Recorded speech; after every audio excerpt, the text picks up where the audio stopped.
إن الحمد لله نحمده ونستعينه ونستغفره ونعوذ بالله من شرور أنفسنا ومن سيئات أعمالنا. من يهده الله فلا مضل له ومن يضلل فلا هادي له. أشهد أن لا إله إلا الله وحده لا شريك له وأشهد أن محمدا عبده ورسوله صلوات الله وسلامه عليه وعلى آله وصحبه ومن دعا بدعوته واهتدى بهديه إلى يوم الدين. يا أيها الذين آمنوا اتقوا الله حق تقاته ولا تموتن إلا وأنتم مسلمون. يا أيها الناس اتقوا ربكم الذي خلقكم من نفس واحدة وخلق منها زوجها وبث منهما رجالا كثيرا ونساء واتقوا الله الذي تساءلون به والأرحام إن الله كان عليكم رقيبا. يا أيها الذين آمنوا اتقوا الله وقولوا قولا سديدا يصلح لكم أعمالكم ويغفر لكم ذنوبكم ومن يطع الله ورسوله فقد فاز فوزا عظيما. بەڕێزان خۆشحاڵین لە وانەی 34 لە زنجیرە بابەتەکانی تەزکیە بە خزمەتتان بگەمەوە بە مەبەستی ڕەزامەندی خۆی گەورە و هیوادارم ئەوەی ئازیز سوود دەور بگن ئینشاءالله. لە وانەی ڕابردوو باسمان لەوە کرد کە ئەو ئینفاق و ئەو بەخشینەی کە دەیکەین ئەگەر بێت و چەند صیفاتێکی تێدا بی ئەوە دیارە لە ئەجر پاداشتەکەی زیاتر دەکا و کاریگەرتر دەبی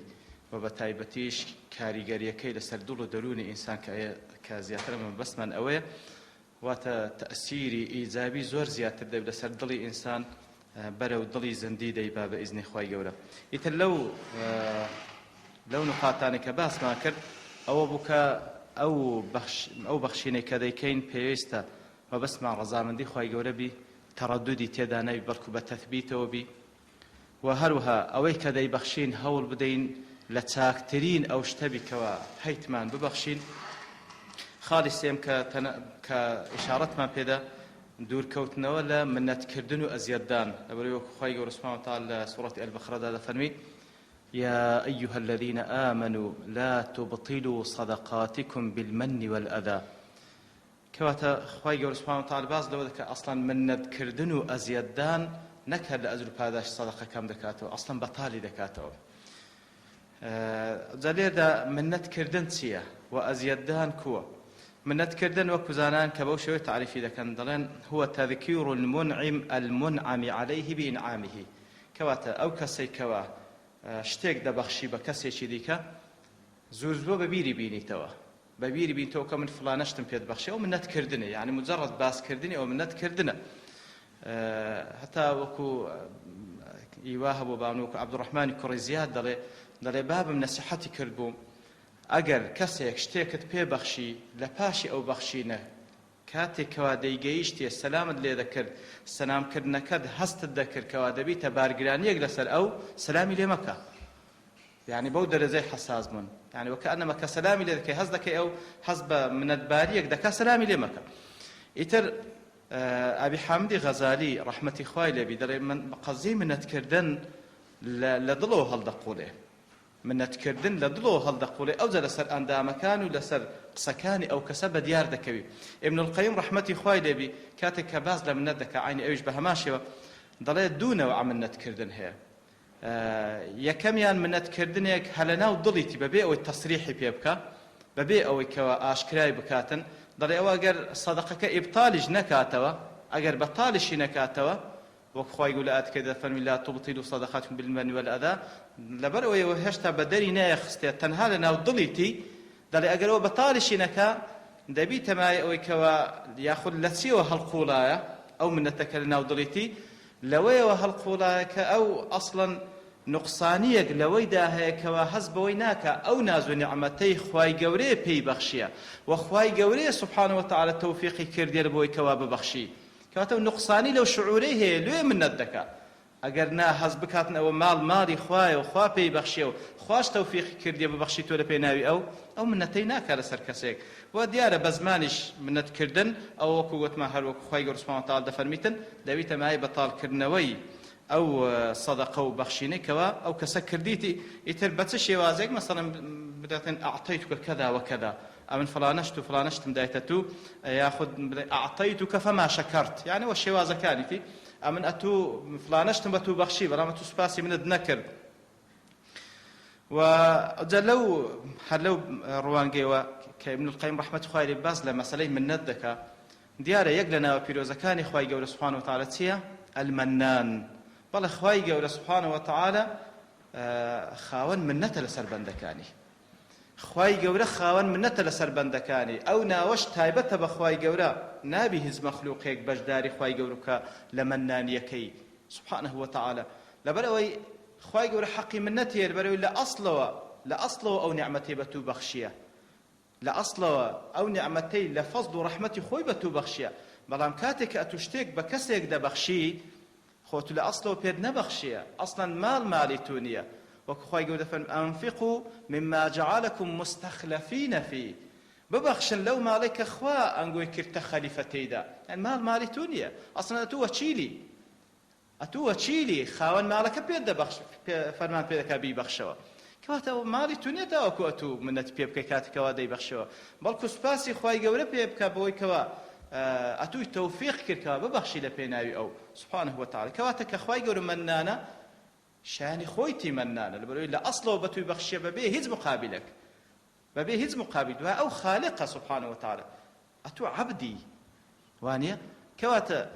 كاتك منت لسردكاتا منت كردن دبي تماهي أو كوا أو عبدا كاتك حسب منت خواي جورك سبحانه وتعالى زليلية تشتيلا درز دبي لبو خواي جورك أصل عبادة لزليلي هاتية كأو زليلية بهيج شويك ناكري لبو مخلوقين إنسان خوي زليل بكا وهيج كسيشيش نابي داوا لكسيش كبكا كوا خوي زليل بكا لبو أو دوي براستي مثلا من نتايبة بخواي جور سبحانه وتعالى دو كشتيش واقعي قتما شابكين يعني كاتك واخواي جور سبحانه وتعالى لا قرآن بيروس يعني لسرزمان بيغمبرك صلى الله عليه وسلم نازو نعمتكاني خوي ببير مان دين توا شي هي دلي بيتون بي نيهشتوا بو خواي بلكو دلت او بري سعادت هس بيدك كاتك خواي قول باس نازو نعمتك عن دو ذكال بروي فعلا خواي قول معطي حقيقيه بلام كاتك كعبدك من نت لسردك والله بتوبي عارش شق بي قتد بدا وانيا زور فرقي هي من نتي خواي قول لقل من نتي لبروي خواي قول شاني اوي من نت بك سبحانه وتعالى ومن نتكشي زور سوك لسردل بلكو زور خوش لسردل بلام من نت كردني بندبه بيت سوانا وامام الشافعي رحمه الله ولا بيت الشعر يقدر رايتك تكويني بمسيس منة وكانك كنت الاصل في تكويني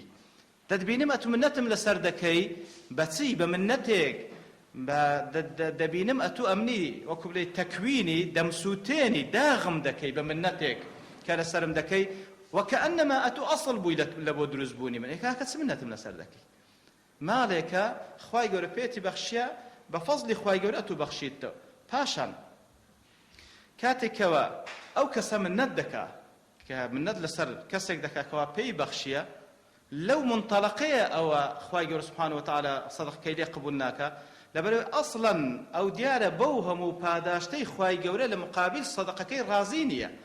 كوا بلايكم يقب حفصة الدات أوجه والله يضاعف لمن يشاء أو جا لو حفصتش بابنك أدنى كخواي بابن كم ترينيا حفصة برامبل أو بخشي كواتو بخشيتت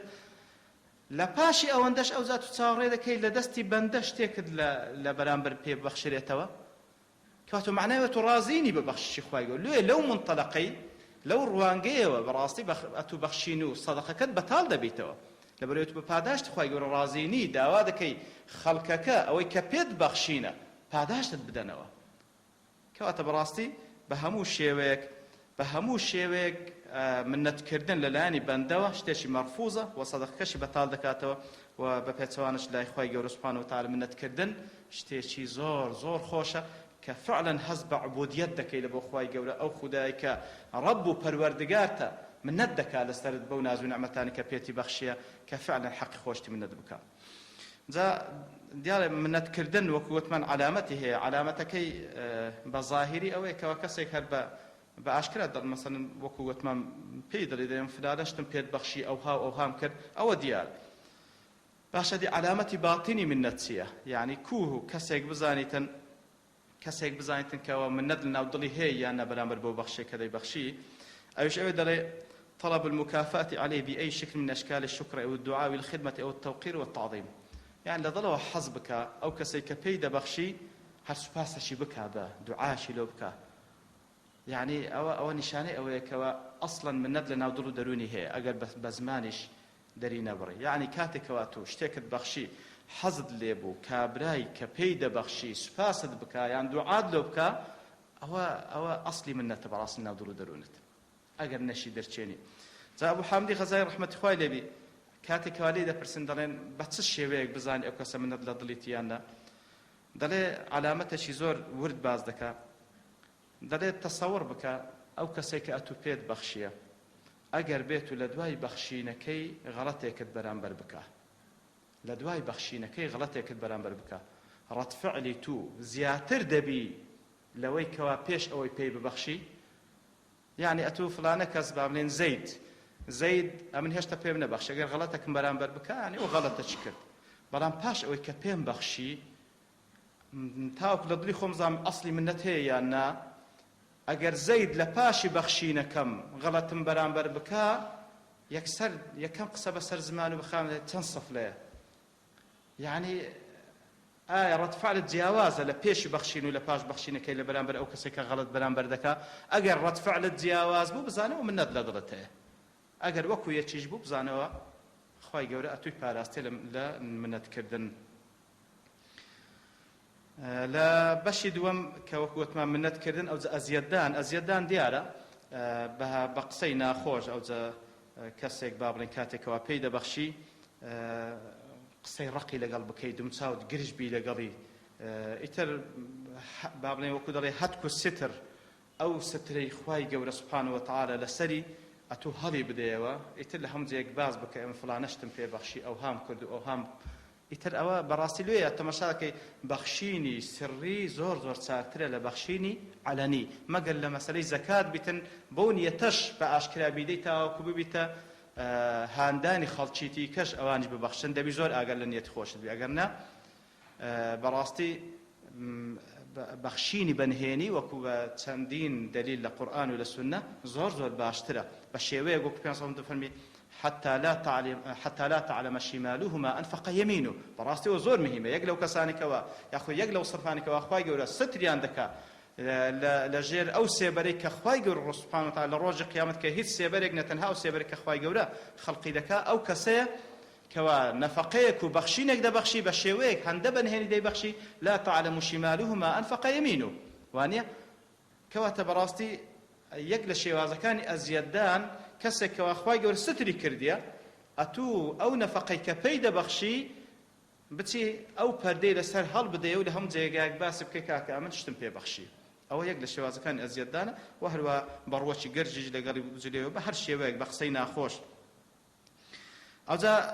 کاتێک کە باز لەوە دەکاتن دەڵێ باتینی ئەو ئیشەی لە چێوە سەر هەڵدەداتن، یعنی ئەو ئەزیەتدانە لە چێوە هاتیە لە ناو دڵ و دەروونەوە دیارە مەنبەعی هەیە لە چێوە هەڵقوڵە لە دوو شت. یەکەم كراهيته لرفع اليد عن المال. أصلا كابرا هندي بينا خوشة أو مالي بخشية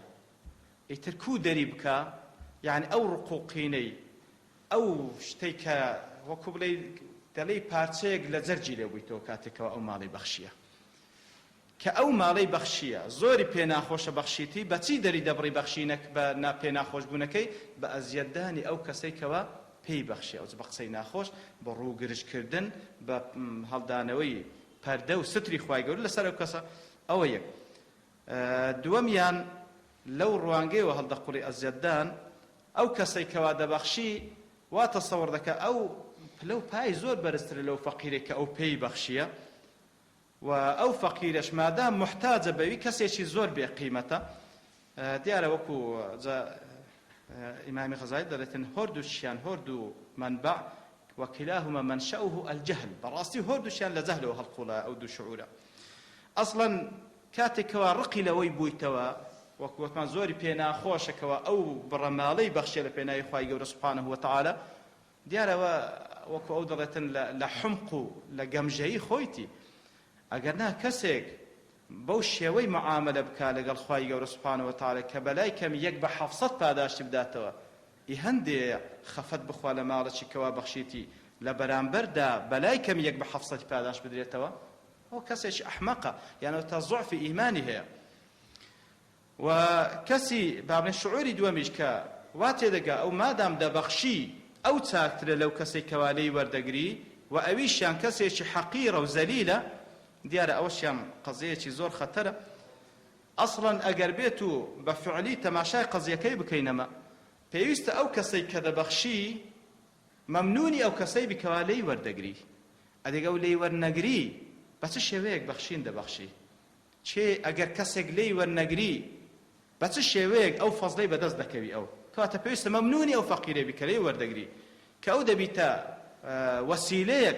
لبوي كوا خواي قول أهم باداشت زوري بداتوا نقبتي أزيتي بدا كواتا براستي أقر بوشي وبير بكينوا قضية كان بشيويكي بالعكس دقوري بەڵێ ئەوە خاڵی سێیەم بوو لە ئەو خاڵانێک کە گوتمان پێویستە سەدەقەکە هەوڵ بدەین ئەو شتانە تێدا بیتن تاوەکو کاریگەرتر بیتن لەسەر دڵ و دەروونمان و ئەجر و پاداشتی زیاتر بیتن. خاڵی چارەم هەوڵ بدەین ئەو سەدەقەی کە دەیبەخشین سەدەقەیەکی متەجەڕید بی، هیچ حەزی نەفسی تێدا نەبی. طبعا ئەمە یەک لە خاڵەکان باسمان کرد لە پێناوی خوای گەورە سوبحانه وتعالى. بەڵام زۆر جاران هەیە دەبین کابرا لە پێناوی خوای سوبحانه وتعالى حەزی نەفسیشی هەر تێدایە. كاتل لو خالي زياتر تأكيد لسر إخلاص دكاته بتايبتيش هيت حظي نفسي تدانه هيت بشي نفسي خوتي تدانه أو صدقة أو بخشين كذا بتشي بيك دي سلماني كأو صدقات بشي نفسي خوتي تدانه بتشي بيك دي سلماني باشترين نمونه وباشترين بالقلبوي كوا بي سلماني أو كوا بيدي فقيرة شي كلا ضلو أتو كيف تبينا لا ضلو كيف تبينا لبروي خرافشي لقرأتو كرديا أو بلقي لسر كواهيد باش نفس خوت تدانه لابون منا لو آتي سورة النور كوازيات وكو مفسرين دلن دربار أبو بكر خوالي رازيبي ولا يأتل أولو الفضل منكم والسعة أن يؤتوا أولي القربى والمساكين والمهاجرين في سبيل الله وليعفوا وليصفحوا ألا تحبون أن يغفر الله لكم والله غفور رحيم. طبعا بكرتي سبب نزولك أويك أو آتان هل ضمن آتكاني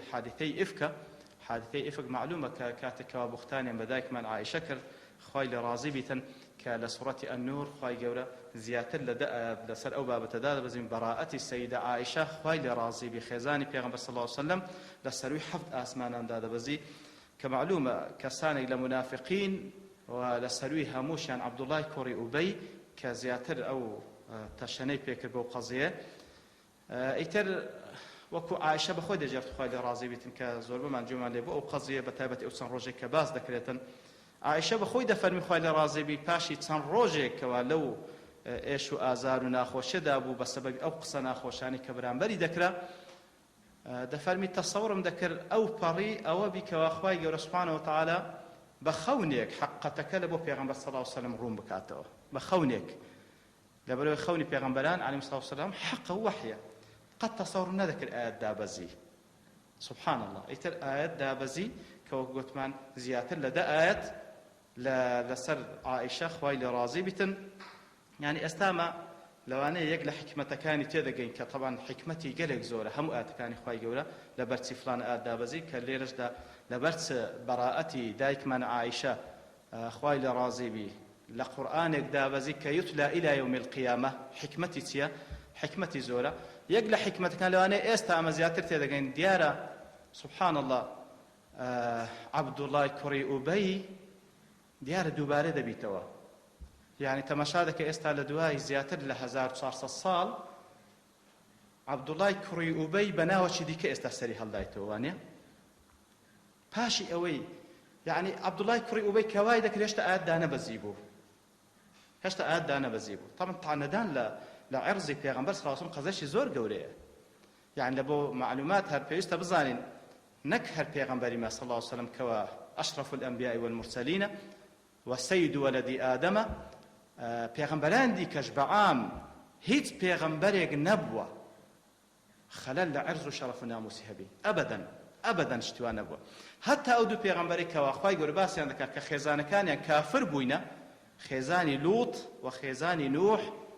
صلاة والسلام خواي قول لودو بيغمبر برزبي كو خواي قول سبحانه وتعالى سورة التحريم باسيان دكا وضرب الله مثلا للذين كفروا امرأة نوح وامرأة لوط كانتا تحت عبدين من عبادنا صالحين فخانتاهما وكم مفسرين دفنوا خيانتكان ينصبوا خو خيانتيان أو نبوك والعياذ بالله فاحشة تيبن آفرتكان نا فخانتاهما بويك وخيانتيان لقل ميردكان خويان كرد لقضية إيمان حتى شيخ عثيمين رحمة الله يبدلتن خيزاني لوط عليه الصلاة والسلام كأخوي يقول لسورة الذاريات باس دكا كعذابك هذا لبو قومي فأخرجنا من كان فيها من المؤمنين فما وجدنا فيها غير بيت من المسلمين دفرمي آفرتكش أو بيتيك وطبعا بكو معلومة بيتفاق مفسرين أو مالي لوط بو عليه الصلاة والسلام يعني لو شاري تنها مالي لوط مسلمان بول خواهي يقول دفرمي أوي كإيمان دار والنجاة ماندان لو شاردا يك مالي مسلمان اشتداب كواهد مالي لوط بو بلام لو مالش تنها لوط عليه الصلاة والسلام لقد دوك سكي إيمان دار بون خيزانكي بس مسلماني چي ظاهر بو إيمان دار نبو خيانتي لقد لوط كربو عليه الصلاة والسلام واضحة؟ يعني بالظاهري أيش مسلمان بو بلام إيمان دار نبو إتر ما ولا عذابك إتر ليرة دا ما بس مانسية خێزانی پێغەمبەران هەموویان خوای گەورە ئەوانی پاراستێ لە فاحشە پێغەمبەران لەوەی گەورەترن کەوا کەسانێکی وا بێئەدەب تەعەڕوزیان بکەن بە تایبەتی لەسەر پێغەمبەری خۆمان صلی الله علیه وسلم بە تایبەتتریش کەسێک کەوا ئیدعای ئیسلامەتی دەکا سبحان الله يعني زۆر غەریبە بە هەر حاڵ دیارە وەکو وتمان کە خوای گەورە لە قورئانێک دایدە بەزێنیتن دیارە ئەوە ئیشارەت لەوەی کەوا جار لە بابن حتا ڕۆژی قیامەتێ بین نابینە عەبدوڵای کوڕی ئوبەی سەر هەڵدەداتەوە بأدبي برامبر دايك من عائشة ذكات نيتر معلومش هر كسيك قسما بالله هر كسيك طعنا لشرف بيغمبر بدا صلى الله عليه وسلم وبتايبتي لدايك من عائشة خويل راضي بي كوا أوهم آتدا بزيل وبراءة عائشة قسما بالله هر كسيك شتشي لباتشي عائشة هبي والله كافرة هيت شكو ما ينتدانيا أجر ادعاي هرتسج بكاتن أو كسر بەڵێ لە پاش ئەو حادیسەیە دیارە کە عەبدوڵای کوڕی ئوبە و چەند کەسێک لە منافقین پێهەستان کەسانێکیش لە مسلمانانی سادە و ساکار پێیان هەڵخەڵەتان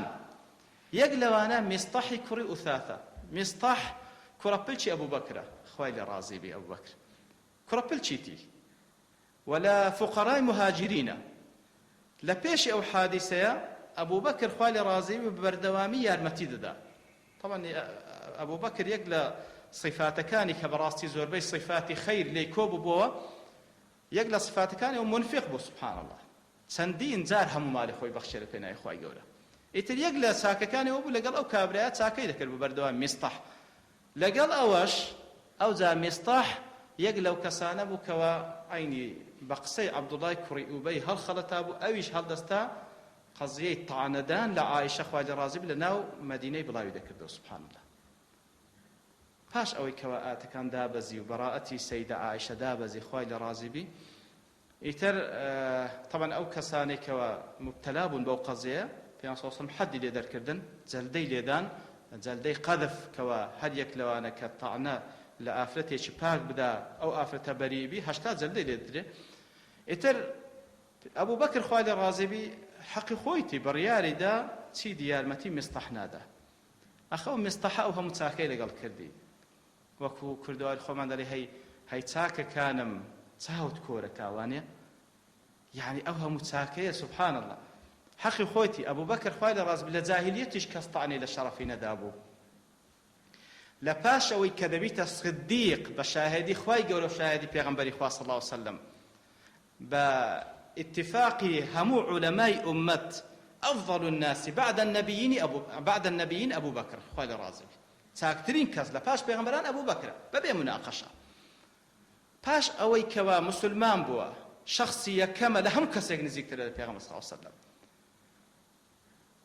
ئەوجا کچەکەشی سبحان الله کچەکەشی بوویتە خێزانی پێغەمبەر صلی الله علیه وسلم ئەوجا تانە لە شەرەفی بدرێ لە چێش یەک لەوانە میستەح حەق خۆیتی وانێ حەق خۆیتی بڕیاردا هیچی کە چاکەی لەگەڵ نەکا خوای گەورە ئاتەی دابەزان فەرمووی ولا يأتل دیارە یعنی ولا يحلف ئەبوو بەکر سوێن دەخوات کەوا هیچی چاکەی لەگەڵ نەکا خوای گەورە فەرمووی با هیچ لە یەک لەنگۆ سوێن نەخوا ئەوانەی کەوا ئولو الفەضلن خاوەن چاکە و فەزل لەسەر خەڵکی و هەروەها خوای گەورە سەعە و فراوانیانی پێبەخشیە با سوێن نەخوا لەسەرەوەی کەوا مەنعی عەتای خۆی بکا دەربارەی کەسانێک کەوا ئولو القوربانە طبعا میستەح و گوتمان کوڕەپلچیتی مسکینیشە فەقیریشە مهاجریشە با هیچ یەک لەنگۆ سوێن نەخواتن کەوا فەزلی خۆی مەنع بکە لەوانە وليعفوا وليصفحوا با عفوی بکە و صفحیشی بکە وليعفوا ئەوە دیارە یعنی هیچ تۆڵەی لێ نەکاتەوە وليصفحوا بۆی هیچ گازاندەشی لێ نەکە هیچ لۆمەشی لێ نەکە لە هەندێک مەسادرەکان دێ وليصفحوا بۆ معنای دێ نەک هەر گازاندەی لەگەڵ نەکە بەڵکو چاکەشی لەگەڵ بکە وليعفوا وليصفحوا ألا تحبون أن يغفر الله لكم ئەدی باشە پێتان خۆش نییە خوا لێتان خۆش ببی طبعا أبو بكر كواتا دابزي خوالي رازي فنون بلى والله أحب أن يغفر الله لي إتر فعلا أبو بكر هر وكو لها مشتك قوربو لوش قوربو سبحان الله فعلا ديسان قراو وكو بيشان وكأنما هيزروي ندا مع العلم وكو قلت من مسري طعندان لشرف وزلامي لسدا كجري ونيا قراو وكو بيشان عيني بهماشيوا بخشيوا وكو بيشترك بمستحي بخشي ئەوجا لە شەرحی ئەوەیدا ئەو حادسێکەوە ئەبوو بەکر خوای لە ڕازی بەو شێوەی کە بەخشیەوە شاو قادری گەیلانی سێکی زۆر جوان دەکا دەڵێ كن مع الحق بلا خلق وكن مع الخلق بلا نفس ئاین بەڕاستیەوە پیاوی دەوێت ئیمانداری دەوێت كن مع الحق واتە لەگەڵ خوای گەورە بکە حق سبحانه وتعالى بلا خلق يعني کاتێکەوە کار دەکەی لە بۆ خوای گەورە سبحانه وتعالى واهز بك أوي مخلوقات لسر زوينية خد يقلاكوا قط حسابي ريايلو كزمك كن مع الحق بلا خلق كإجدك لبخواي جورا وحساب كهيز مخلوقاتك لو وجودينية وكن مع الخلق كلقى الخلقش تعامل لك بلا نفس هيت النفس خد لبن بي خد بنه نفسي خد لبن بي خد بنه براستي وقاعدة كبراستي إيمان داري دبي وهروها پیغمبر صلی الله علیه و آله حدیث یک داده فرمی که لمسند امام احمد هاتیا ابو ایوب انصاری دجرت خالد فرمی ان افضل الصدقه تاكترين صدقه وبخشين الصدقه على ذي الرحم الكاشح صدقه كردن وخير كردن بكسك كوا ذي الرحمه وات بابلين نزيش خوت خزماتي قلت الكاشح يعني المبغض المعادي وات خزمي خوته بەڵام لەگەڵ ئەوەش معادات و مەشاکلتان لە بینی هەیە دژمنداریت دەکا بەڵام کە مستحقە ببەخشین پێی ببەخشە مستحقە ببەخشین پێی ببەخشە بەخۆی وەکو قسەی ئەوە هەیە لە زمانی عەربی دەڵێ الأقارب هم العقارب إذا أساءوا بەڕاستی کەسێک کەوا خزمت بی بەڵام کە خراپە لەگەڵ بکاوە چی دوو پشتی لێدە لەبەرەوەی وەکو لە بابلی مەسەلە کوردەوارەکەی خۆشمان دەیە بەردی گەورە لە نزیکەوە پێت دەکەوی وانە کەسی بێگانە ناتوانێت ئەوە لەگەڵ بکە کە نزیکی خۆ لەگەڵەکە ئەگە خراپی بەڵام لەگەڵ ئەوەش تەماشاکە تەربیەتی پێغەمبەر صلی الله علیه و سلم لە بۆ ئیمانداران و یاخود لە پێشەوەش تەربیەتی خوای گەورە لە قورئانی پیرۆز لە بۆ ئیمانداران چاکەکردن لەگەڵ ئەو کەسانی کەوا خراپەیان لەگەڵ کردی باشترین بەڵگەیە لە بۆ ئەوەی کەوا ئەتوو بتوانی ئەو کەسەی چاک بکەیەوە ئەتوو هەر ئەو خراپەی لەگەڵ کرد ئەتوو هەر چاکەی لەگەڵ بکە ناچار دەبێ ڕۆژێک لە ڕۆژان ئەوش دەگەڕێتەوە باش لە خاڵێکی دیکە وەقت الئینفاق بەڕاستی تاوەکو سەدەقەکەمان پاداشتی زیاتر بی کاریگەرتر بی لەسەر دڵ و دەروونمان هەندە وەخت هەیە مهمترە لە بەخشین لە وەختەکانی دیکە هەندە وەخت هەیە مهمترە لە وەختەکانی دیکە بەخۆی هەموو وەختەک خێر هەر باش بەڵام ینی ئێستا لە ناو خۆمان مەسەلەن لە پێشی 2003 لەگەڵ ئێستا فەرقی زۆر بوو وانە مەسەلەی فەقیر و یعنی عائلە هەبوو ئەو کاتی لەوانەیە بەمان گۆشتی نەدەخوارد ئەو کاتی بەڕاستی زۆر مهم بوو کەسێک حیوانی سەر بڕی با خێر بکردوە بەڵام ئێستا لەوانەیە تاکە عائلە هەبی گۆشتی نەخوا هەموو هەفتان وانە کەواتە یعنی کات لەگەڵ کات جیاواز ئێستاش هەیە ناڵێن نییە ئێستاش هەیە ئێستاش کەسانێک هەنە بەڕاستی کەشانی ئەوەی بنیسان یارمەتیان بدە بەڵام مەقسەدم یعنی کات لەگەڵ کات جیاوازە یان لەو کاتێک ئەگەر لە بیرمان بیانێک لە کۆسڕاوەکەی کە خەڵکی هەڵاتن یان لەو کاتەی بەعام خەڵک فەقیر بوو ها لە بۆ پارچەنانەشی ئەگەر پارچەنان بدا بایەکەچی بە کوردەواری خۆمان گوتن بە حەجەکە بوو وانە کەواتە کات لەگەڵ کات جیاوازە بەڕاستی لێیە ئینسان هەوڵ بدا لە کاتی زۆر پێویست بەهانای خەڵکی بێتن لەو کاتەی بەڕاستی پاداش زۆر زیاترە و زۆر کاریگەرترە لەسەر دڵ و دەروونت وەکو بەڵگە لە قورئان و لە سنەی پێغەمبەر صلی الله علیه و سلم خوای گەورە دەفەرمێت لە سورة الحديد لا يستوي منكم من أنفق من قبل الفتح وقاتل أولئك أعظم درجة من الذين أنفقوا من بعد وقاتلوا كواتا فتح وكو مفسرين دفهم لذا فتح مكة أو كساني كلا بيشي فتح مكة إيمانيان هنا أو ذا إنفاق بخشينيان كردو أو ذا قتالشان كلا بيناي خواهي قولا جیاوازە لەگەڵ ئەوانەی کەوا لە دوای فەتحی مەکە هاتن مسلمان بوون ئەو جا بەخشینیان کرد و ئەو جا قتالیشیان کرد لا يستوي منكم وەکو یەک نین هەرچەندەوە كلا وعد الله الحسنى هەردووچیان پاداشتیان هەیە بەڵام طبعا جیاوازیشن لەگەڵ یەک پاداشتوی لەگەڵ پاداشتوی جیاوازە لە حەدیثێکدا کەوا لە صحیح مسلم داهاتیە کە منذری کوڕی جەریر دەجێڕتەوە لە بابی دەڵێ لە خزمەت پێغەمبەر صلی الله علیه وسلم دانیشت بووین لروجيكدا دفرمي قومك هاتن حفاة عراة مجتابي النمار أو العباء كواتا قومك هاتن كذل حفاة عراة واتا بيخواسو هيتيان لبرنبو كسيش الرشورود مجتابي النمار أو العباء واتشمك كان يعني مجرد يعني بارتق ماشك بول اخوان لود دابو هند فقير رشورود بون متقلدي السيوف السيف كان شان بيبو عامتهم من مضر بل كلهم من مضر كواتا زوربيان ياخذ هميا لمضرب فتمعر وجه رسول الله صلى الله عليه وسلم لما رأى بهم من الفاقة في صلى الله عليه وسلم كأواني ديد بوشيوه فتمعر أي تغير وجه رسول الله صلى الله عليه وسلم في صلى الله عليه وسلم زور كأكاري كيكر أو منظرة دمتساوي يعني طبعا في صلى الله عليه وسلم لبرو إنسان شي زور صاب صلى الله عليه وسلم دائما أويلنا وضلي بولا سرد متساوي الرنجي دايته يتر لضلوا زور بي متأثر بولا سرد متساوي بدياك التأثير كي في صلى الله عليه وسلم متساوي جورا وابو دفن في صلى الله عليه وسلم سوى جوريو پاشان هاتەوە دەرو فەرمانی بە بیلال کە دیارە کاتی نوێژێک بوو لە نوێژەکان فەرمان بە بیلال کرد کەوا بانگ بدە ئەوجا بانگ درا و نوێژی کرد و پاشان ئەوجا ثم خطب ئەوجا پێغەمبەر صلی الله علیه و سلم خطبەی لەو خەڵکیدا فەرمووی ئەو ئاتەی خوێندەوە لە سورة النساء يا أيها الناس اتقوا ربكم الذي خلقكم من نفس واحدة إلى آخره حتى إن الله كان عليكم رقيبا وهربا آتي سورة الحشر يا أيها الناس يا أيها الذين آمنوا اتقوا الله ولتنظر نفس ما قدمت لغد واتقوا الله أو آتش خوێندەوە ئەوجا پێغەمبەر صلی الله علیه و سلم فەرمووی تصدق رجل من ديناره من درهمه من ثوبه من صاع بره من صاع ثمره حتى قال ولو بشق تمرة ئەوجا پێغەمبەر صلی الله علیه و سلم هانیدان لە بۆ سەدەقە و بەخشین بۆی کەوا پیاوێک بە لە دیناری خۆی ببەخشی لە درهەمی خۆی ببەخشی لەو شمەکەی کە هەیتی لەو گەنمەی کە هەیتی لەو خورمایی کە هەیتی حتا وەکو هانیدان بۆی ئەگەر هیچ کەسێک هیچی نییە با کەرتە خورماچی ببەخشی هەر ببەخشن لەبەرەوەی ئەو خەڵکە زۆر محتاجە دەفەرمی فجاء رجل من الأنصار بسرة كادت كفه تعجز عنها پیاوێک لە ئەنساریەکان هات یەکەم کەس بوو وەڵامی بانگوازەکەی پێغەمبەری دا صلی الله علیه وسلم سوڕەیەکی هێناوەتە جۆرکێکی هێنا کەوا شتی تێکرد لە بۆیانی هێنابوو دەفەرمی كادت تعجز عنها خەریک بوو پێی هەڵ نەدەگیرا یعنی هەندێک قورس بوو شتی تێدا کرد بوو ثم تتابع الناس ئەو یەکەم کەس بوو هات شتەکەی دانا و ئیتر خەڵکی چاویان لەوی کرد و هاتن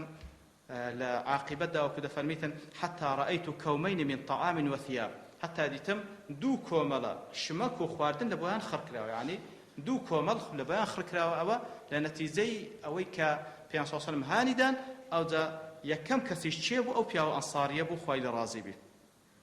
دەفەرمی کاتێکەوە پێغەمبەر صلی الله علیه و سلم ئەو شتەی بەسای خۆی دیت حتى رأيت وجه رسول الله صلى الله عليه وسلم يتهلل كأنه مذهبة سبحان الله ئەوجا دەفەرمی